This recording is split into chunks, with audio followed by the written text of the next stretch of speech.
करते हैं। रहे आजाद तिरंगा, रहे आबाद तिरंगा, रहे आजाद तिरंगा, रहे आबाद तिरंगा।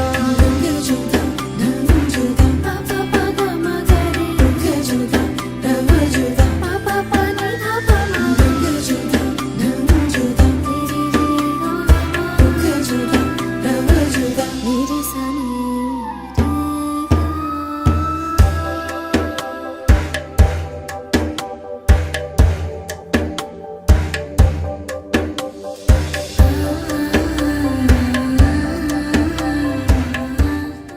आप वरिष्ठ पत्रकार, संस्थापक एवं प्रधान संपादक 4 PM फिल्म निर्माता संजय शर्मा देश के वरिष्ठ पत्रकारों में से एक हैं और पिछले 35 वर्षों से अधिक समय से सक्रिय पत्रकारिता से जुड़े हुए हैं।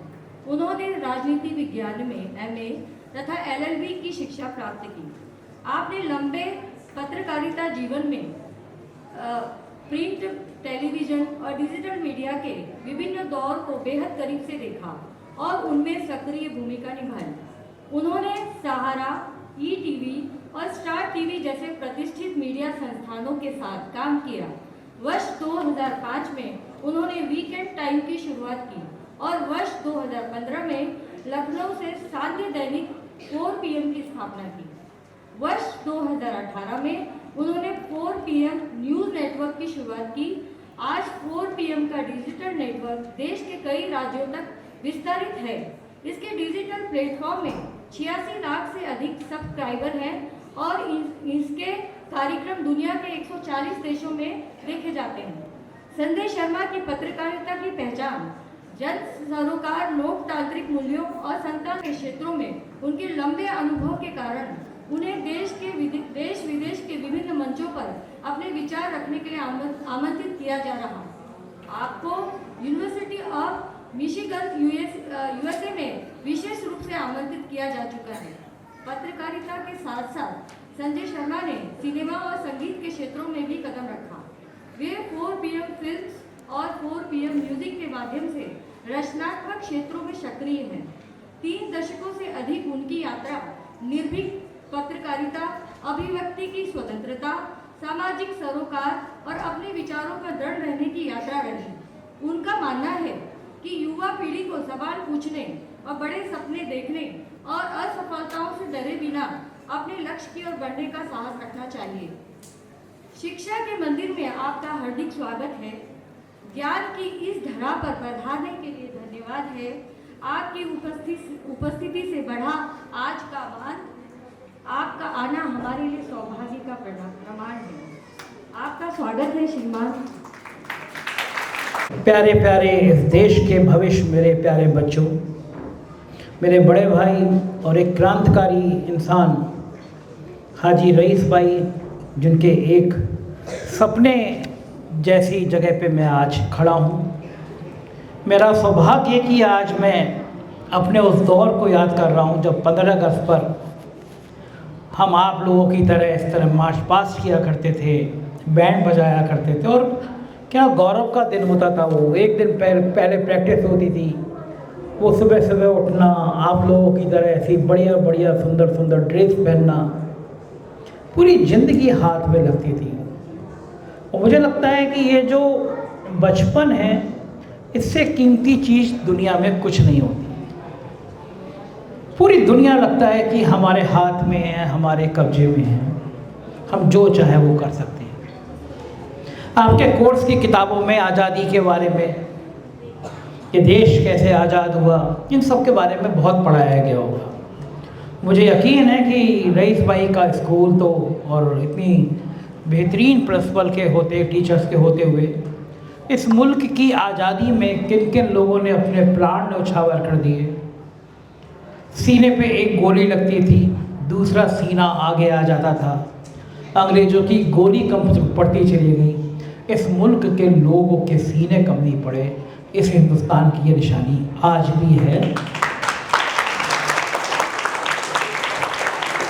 सदियों रहा है दुश्मन हमारा जमाना, लेकिन कुछ तो बात है, इस हिंदुस्तान की खूबसूरत मिट्टी में कि यहाँ की गंगा यमुना सभ्यता संस्कृति आज पूरे दुनिया में अपना प्यार का परचम लहरा रही है। तो बच्चों, आज जो है मुझे आपको देख के कुछ बचपन की चीज़ें याद आ रही हैं, तो मेरा मन कर रहा है वो सब बातें आपसे करूँ। ज़िंदगी को मैंने बहुत नज़दीक से बड़ी मुश्किल के क्षणों में देखा है, बहुत संघर्ष किया है। तो अब मैं शिक्षा के क्षेत्र में कुछ विश्वविद्यालयों में गया हूँ बोलने के लिए, तो मैंने कुछ चीज़ें सीखी हैं।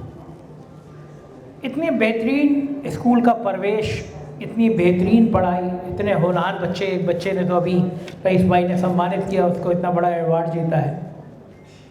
तो निश्चित रूप से आपके माता पिता, आपके शिक्षक चाहते होंगे, और मेरे ख्याल से अब तो ये हिंदुस्तान के सभी माता पिता शिक्षक चाहते हैं कि आप पढ़ लिख के बड़े होकर IAS बने, IPS बने, डॉक्टर बने, इंजीनियर बने। लेकिन मुझे लगता है कि इस विद्यालय में जितना मैंने महसूस किया, जितना मैंने सोचा, शायद यहाँ ये शिक्षा ज़्यादा दी जाती होगी कि IAS, IPS, डॉक्टर, इंजीनियर, इससे बेहतर पहले आप एक अच्छे इंसान बने। दुनिया की सबसे बड़ी पूंजी, सबसे बढ़िया एजुकेशन वो है जहाँ विद्यालय के बच्चे, उसके टीचर उसको एक अच्छा इंसान बनाना सिखाएं।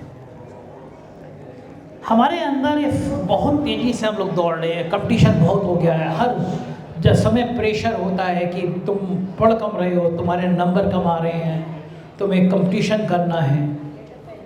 और दुर्भाग्य कि इस देश में ये दौड़ बहुत सारे बच्चों से उनकी मासूमियत, उनका बचपन, उनकी नौजवानी छीन रही है।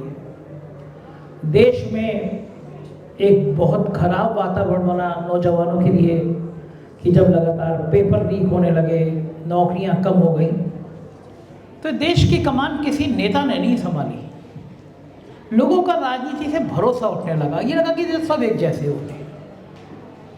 किसी भी पढ़े लिखे परिवार से पूछो, नेता तो निकल सब एक जैसे होते हैं। ये धारणा देश में बनने लगी।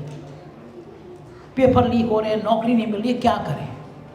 लेकिन आज़ादी के बाद इस देश की कमान, इस देश को बदलने का जो बीड़ा उठाया, वो आप सब जान गए, वो जैन जी और आप जैसे जैन अल्फा लोगों ने उठाया। छोटे छोटे बच्चे,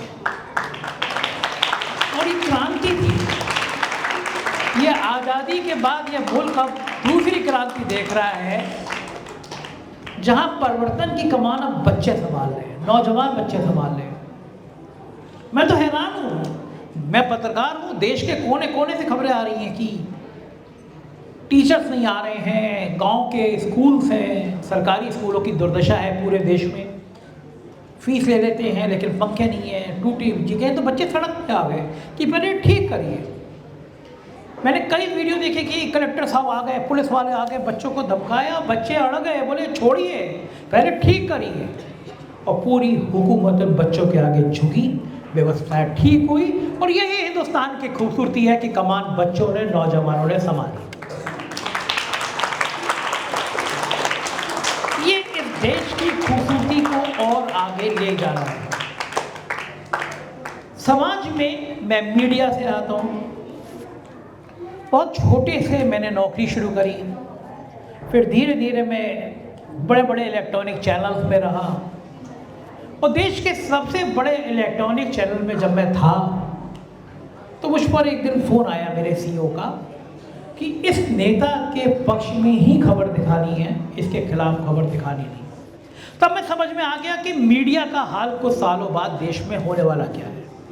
और मैंने उसी दिन, बहुत बड़ी नौकरी थी वो, उसको छोड़ी और मैंने कहा मैं हिंदुस्तान में अपना मीडिया खड़ा करूंगा, जिसमें अपने मन की बात होगी, लोगों के मन की बात। जब मैंने अपना अखबार शुरू किया तो लोग मेरी मजाक उड़ाते थे।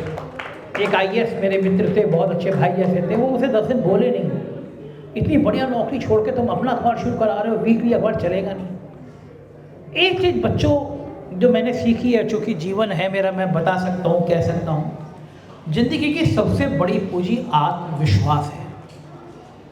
अमेरिका के राष्ट्रपति अब्राहम लिंकन की कहानी पढ़ना, जिंदगी भर असफल होते रहे लेकिन कॉन्फिडेंस था कि मैं जीतूंगा, मैं कामयाब हूँ। और उस आत्मविश्वास ने उनको एक दिन अमेरिका का राष्ट्रपति बना दिया। अंदर अंदर ये विश्वास हमेशा बना। आप सब बच्चे देश के भविष्य हो। एक चीज ठान लेना कि मुझे जिंदगी में ये हासिल करना है।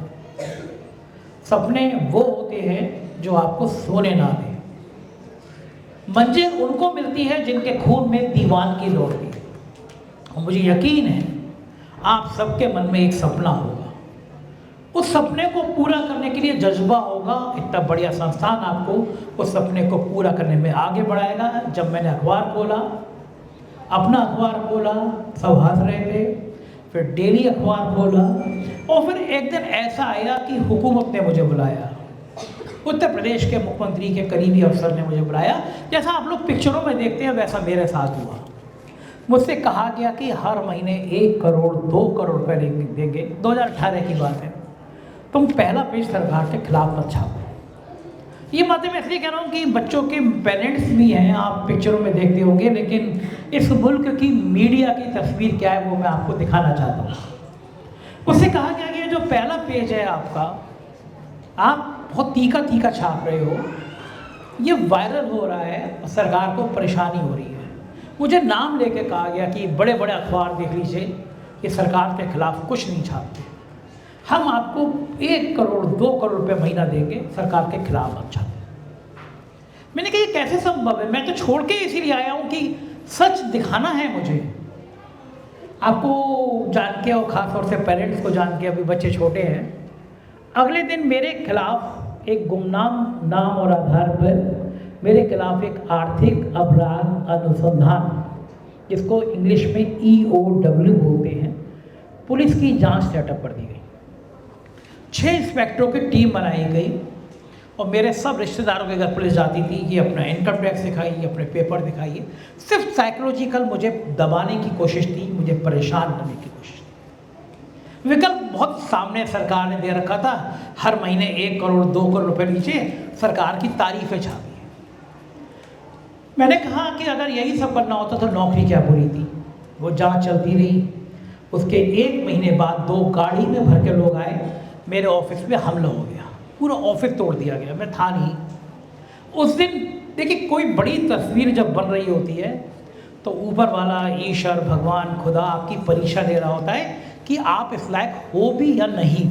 हमेशा याद रखना, जब भी जीवन में कोई बड़ी परेशानी आएगी, जब आपको लगेगा कि ये तो मैं हार गया, तो याद रखना एक नया दरवाज़ा, नया रास्ता आपका इंतज़ार कर रहा होता है। बस आपके हौसले की ज़रूरत होती है। एक छोटा सा किस्सा बताता हूँ।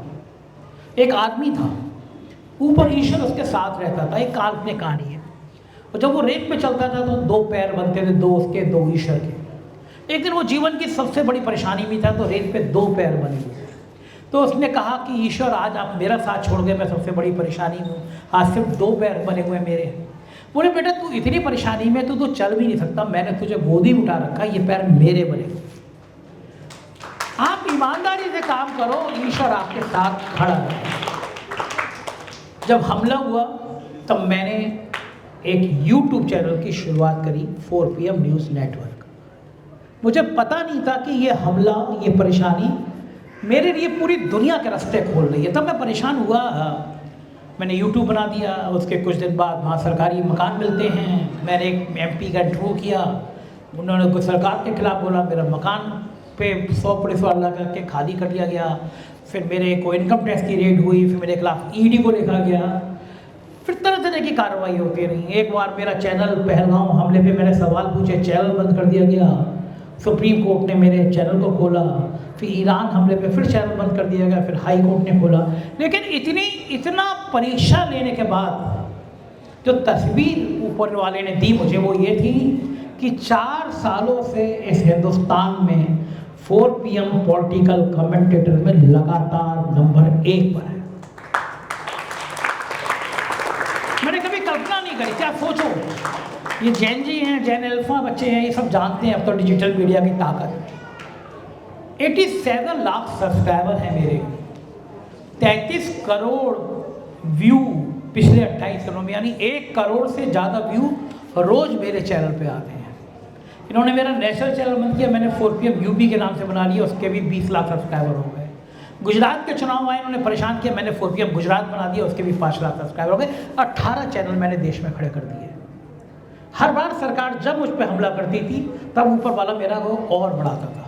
ये बातें मैं आपको इसलिए सुना रहा हूँ कि किसी भी परीक्षा में, जीवन के किसी भी संघर्ष में ये मान के चलना बच्चों कि जीवन का एक अलग द्वार आपका इंतजार कर रहा है, और वो द्वार तब खुलेगा जब आप ईमानदार होगे, अपने काम के प्रति जज्बा रखोगे, हिम्मत रखोगे और ये मान के चलोगे कि मेरा जो काम है ये दुनिया की भलाई के लिए। मीना कुमारी, कमाल अमरोही, बड़े नाम रहे हैं, आप सब मुझे पेरेंट्स जानते होंगे। कमाल अमरोही की शादी हुई मीना कुमारी जी से, अमरोहा में गई वो, छोटा सा जिला था अमरोहा।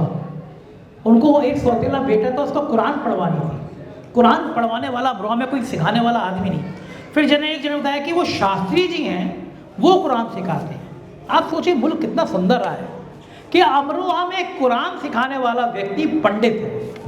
मीना कुमारी ने उसको बुलाया कि हमारे बेटे को कुरान सिखानी है, पढ़ानी है। बोले बहू कल से शुरू कर दूंगा। मीना कुमारी ने पूछा फीस कितनी होगी? तो मैं इस किस्से को इसलिए बता रहा हूँ आप समझ सके कि हिंदुस्तान कितना खूबसूरत रहा है। शास्त्री जी ने कहा कि बहू कुरान पढ़ाने की फीस कैसी है? जब उर्दू पढ़ाएंगे तो सीख ले। ये मुल्क था हमारा। इस मुल्क को फिर बनाए रखने की जिम्मेदारी आप लोगों की, आपकी है। इस गंगा जमनी तहजीब को बनाने की जिम्मेदारी आपकी। और यकीन मानिए ये बच्चे ये ही इस मुल्क को बनाएंगे। ये जैन जी, ये बच्चे, ये नौजवान जैन अल्फा, ये समझ गए हैं कि असली चीज़ प्यार मोहब्बत की है।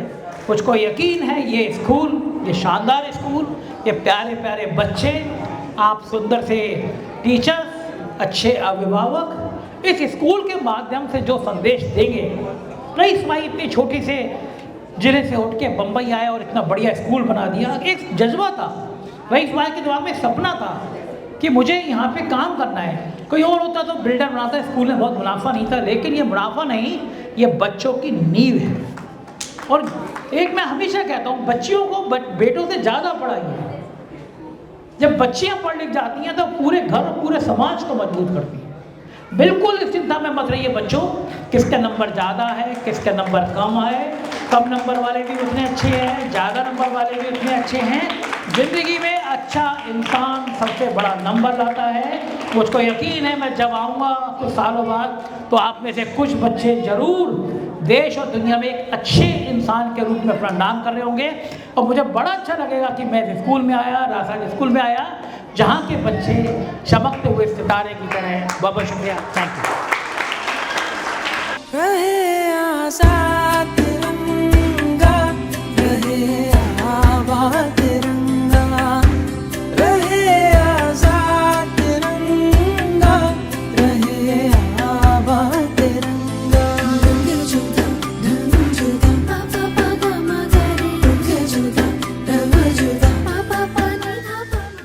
आज इस महफिल में आए हुए हमारे चीफ गेस्ट जनाब संजय शर्मा जी, मैं आपका दिल से बहुत शुक्रिया अदा करता हूँ। आपने इतने मसरूफ़ टाइम में, मुझे पता है कल रात को ही ऑस्ट्रेलिया से आए थे वो, और उनकी तबीयत भी थोड़ा ठीक नहीं है। मेरे एक रिक्वेस्ट पे वो यहाँ पर हाजिर हो गए। मैं आप सबकी तरफ से, अपनी तरफ से उनका दिल से शुक्रिया अदा करता हूँ।